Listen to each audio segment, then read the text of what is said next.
이러한 투자는 결국 패가망신하게 되는 거예요. 한 5가지 성공 투자에 이르는 어떤 원칙 같은 거를 지금 말씀드리겠습니다. 첫 번째,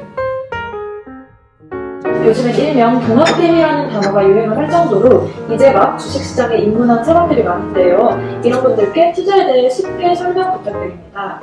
예, 주식 투자라는 것은 그 가치 대비해서 주가가 쌀 때 이것을 매수해서 주가가 그 기업의 내재 가치에 도달할 때까지 끈질기게 보유하는 것을 주식 투자라고 얘기를 합니다. 그런데 이런 기업의 내재 가치를 판단하지 않고 단순히 시장에서의 어떤 뉴스라든가 또 어떤 재료라든가 아니면 주가의 어떤 움직임만을 보고 주식을 샀다 팔았다 하는 것은 주식 투자가 아닙니다. 이것은 갬블, 즉 도박인 것이죠. 그런데 참으로 안타깝게도 우리나라에는 갬블을 투자로 혼동하는 분들이 너무나 많아서 저는 안타깝습니다. 자, 그러면 기업의 내재 가치를 어떻게 판단할 수 있을까요? 일반적으로 주가 수익 비율에서 PER이라는 것이 있고요. 또 주가 자산 비율이라고 해서 PBR이라는 것이 있고, 미래 현금 흐름을 예측해서 현가화하는 Net Present Value라는 NPV라는 것이 있습니다. 그런데 이것도 또한 개인 투자자들이 사실 계산해내는 것은 간단하지 않습니다. 왜냐하면 현재 시가총액이 과연 적정하냐 아니냐를 판단하는 능력도 개인 투자가 갖추기가 쉽지 않고, 또한 미래 현금 흐름을 계산해내는 것은 더더욱 어렵습니다. 이것을 갖다가 객관적으로 예측하기 위해서는 여러 가지 가정들이 맞아 떨어져야 되는데 사실 전문적인 애널리스트들도 쉽지는 않긴 합니다. 따라서 기업의 내재 가치를 판단하는 저는 좋은 방법은 개인 투자자들이 직접 기업을 탐방을 하고 분석을 하고 재무제표를 보면서 할 수 있는 능력을 가져다면 금상첨화하고 제일 좋습니다만, 요즘에는 워낙 인터넷을 보시게 되면 기업에 대해서 밸류에이션한 자료들이 굉장히 많습니다. 그런 걸 보셔서 가급적 여러분들의 자료를 참고해서 내재 가치를 판단하면은 가장 실수를 좀 줄이는 방법이 아닌가 이렇게 생각을 합니다. 대표님께서는 국내 첫 ESG 리서치 회사를 만들기도 하셨고 꽤 오래전부터 가치 투자에 관심을 가지신 걸로 알고 있는데 투자에 대한 대표님의 철학이 궁금합니다.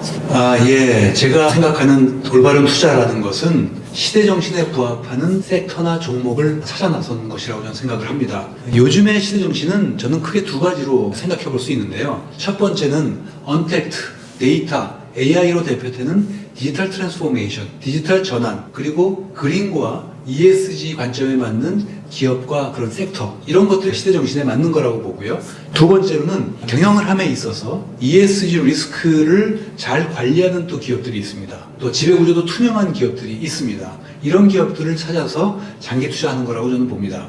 전통적 의미의 가치 투자에서는 미래지향적이기보다는 과거나 현재에 좀 더 집중하는 경향이 좀 더 강했다고 저는 생각합니다. 또한 ESG에 포커싱 하기보다는 그냥 단순히 배당성이 높으냐 이런 어떤 주주가치에만 주로 초점을 맞춘 경향이 농후했습니다. 지금은 우리가 잘 변화를 감지하지 못하지만 역사적으로 보면 경제의 패러다임이 바뀌는 역사적 전환기라고 저는 생각합니다. 이런 시기에는 상상력과 분석력을 최대한 동원해서 다음 세대의 필요가 무엇인가, 또 다음 세대의 라이프 스타일이 무엇인가, 또 다음 세대에 펼쳐질 세상은 어떠한 세상인가를 상상하고 다음 세대에 적합한, 알맞는 그런 섹터가 무엇이냐, 또 거기에서 주도해갈 기업은 어떤 기업이냐를 찾아 나가는 거라고 저는 생각하고, 이것이 굉장히 중요하다고 생각합니다. 또한 두 번째로는 또 하나의 새로운 시대정신이라는 것은 전통적인 가치 분석에서 벗어나야 한다는 것입니다. 이제는 이익의 규모, 이익의 사이즈 못지않게 이익의 퀄리티 또한 굉장히 중요해서 같이 봐야 되는 것입니다. 큰 이익 못지않게 good profit,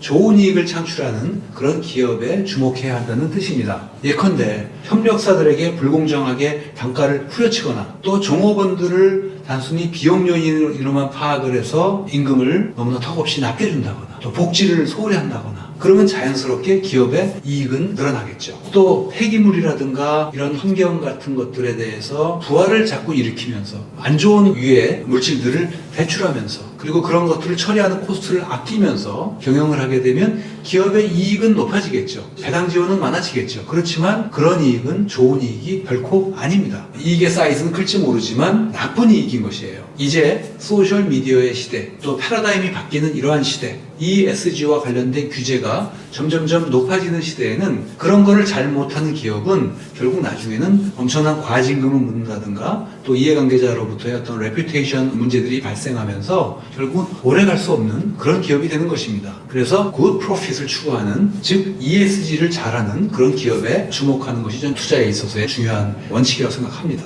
최근 금융시장을 보면 시장의 변동성은 매우 커지고 있는데 일반 투자자들의 투자 주기는 점점 짧아지고 있습니다. 이른바 테마주를 사는 사람들이 많은데요. 이런 투자자들이 가치 투자 및 올바른 주식 투자 방향론에 관심을 갖게 하려면 어떤 방법이 필요할까요? 예, 그 말씀을 드리기 전에 이런 의견을 좀 말씀드리고 싶습니다. 우리나라 사람들은 어렸을 때부터 올바른 금융교육을 거의 못 받고 자랐다고 생각합니다.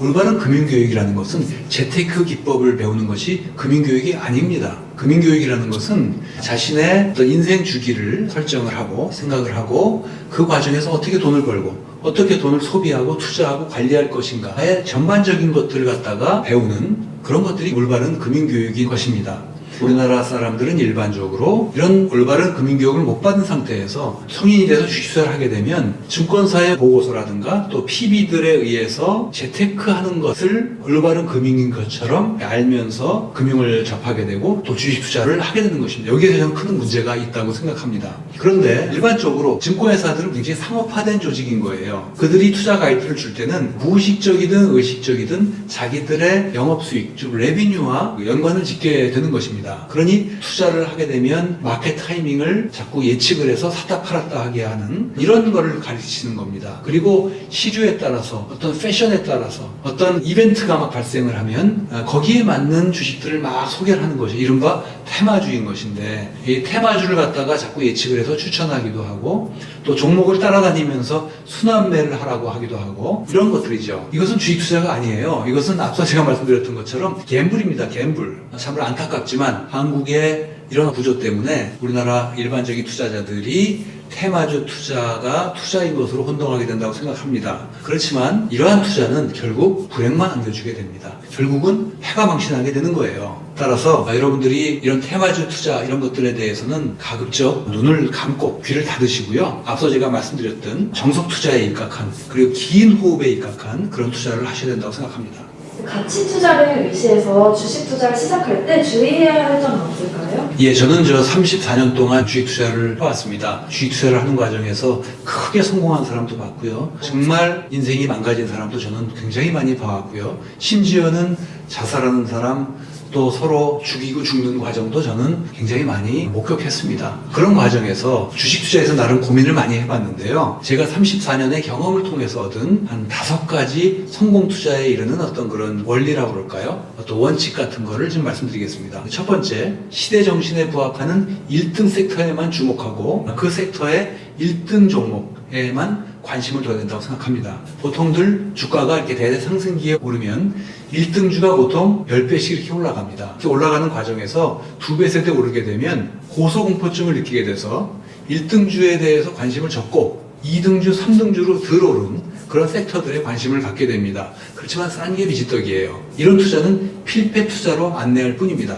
두 번째는 시장이 후끈 달아올랐을 때, 요즘 같은 경우가 그렇게 되겠습니다만 이럴 때는 뭔가 위험을 경고하고 또 부정적인 어떤 전망, 뉴스들을 담고 있는 그런 자료나 뉴스들에 더 주목하셔야 됩니다. 이 즈음에는 낙관론자들이나 핑크빛 기사들만 주로 많이 나오는데 가급적 그런 거에는 좀 무관심하고 좀 부정적인 것들을 한번 들어보시고 그것이 과연 합리적인가, 합당하냐라는 관점에서 한번 보실 필요가 있습니다. 시장 과열 여부를 판가름할 수 있는 유용한 잣대 중에 하나는 낙관론자들의 목소리가 득세하고 지배하며 이들의 목소리로 인해서 회의론자들의 목소리가 묻혀버리는 그런 국면이 저는 위험한 국면이라고 저는 생각합니다.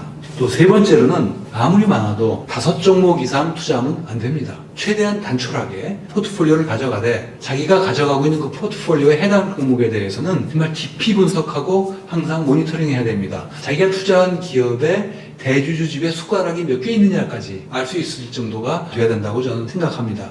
어설프게 하는 종목, 귀동량으로 접한 종목, 유행 따라 편입한 여러 개의 테마주들보다 깊이 하는 한 종목에 집중 투자하는 것이 훨씬 더 안전한 법입니다.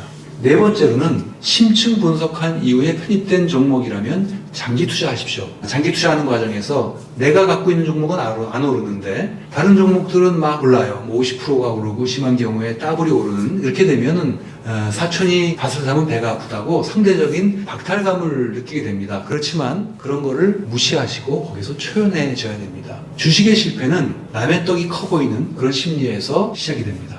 설령 이번 장세에서 제가 수익을 못 내더라도 투자 기회는 버스 운행과 같이 또 기다리면 또 새로운 버스가 또 옵니다. 그런 자세로 긴 호흡으로 투자를 하시는 거. 마지막으로는 요즘에 지왕이라든가 관련돼서 유튜브라든가 증권사 분석 자료들 또 SNS 이런 것들이 참 차고도 넘치고 그래서 쉽게 구할 수 있죠. 그렇지만 싸구려 정보에서 쉽게 구해주는 정보에서 결코 단기적으로 돈을 벌 수 없습니다.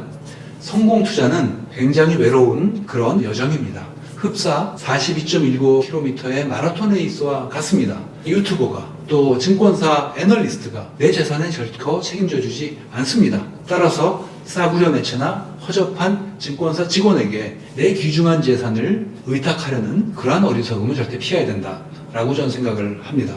유행을 바라지 말고 신중하게 깊이 공부하며 긴 호흡으로 투자하라고 말씀해 주셨습니다. 패러다임 시프트, 즉 전환기에 투자자들은 어떻게 대응해야 할지 투자자분들께 제안 부탁드립니다. 예, 제가 아까 역사적 전환기에 지금 제가 놓여 있다고 말씀드렸는데 코로나 이후로 특히 인류는 지난 산업혁명 이후 지난 수백 년 동안 우리가 살아왔던 라이프 스타일이라든가 생산, 투자, 소비 방식이 지금 큰 전환기에 저는 놓여 있다고 생각을 합니다. 가장 먼저 이런 것 때문에 대두되는 문제가 기후변화의 문제인 것이고 대기오염 문제 또 생태계를 지구환경을 보호하는 이런 이슈들이 지금 계속 제기되고 있고 점점 더 중요해질 거라고 생각합니다. 또한 아울러 지난 몇십 년 동안 전 세계가 지금 고령화되고 있는 그런 현상과 맞물려서 바이오 헬스라든가 의학 분야에 대한 또 관심이 더욱더 고조될 거라고 저는 생각을 합니다.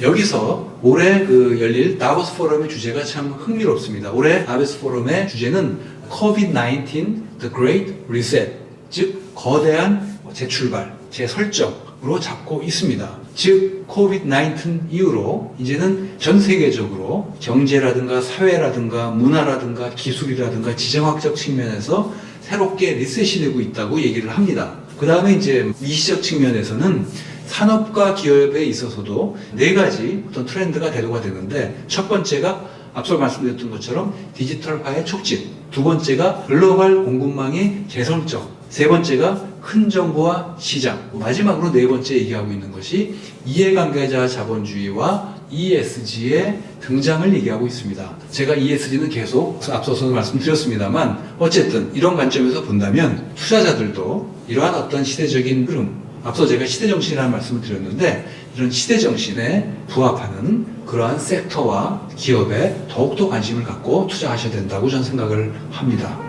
네, 감사합니다. 요즘 라이징 이슈인 ESG와 투자에 대한 이야기를 영상 두 편에 걸쳐서 서스틴베스트 류영재 대표님과 나눠보았습니다. 시대가 변하고 있는 만큼 ESG가 지닌 경제적 효과에 주목을 할 필요가 있어 보입니다.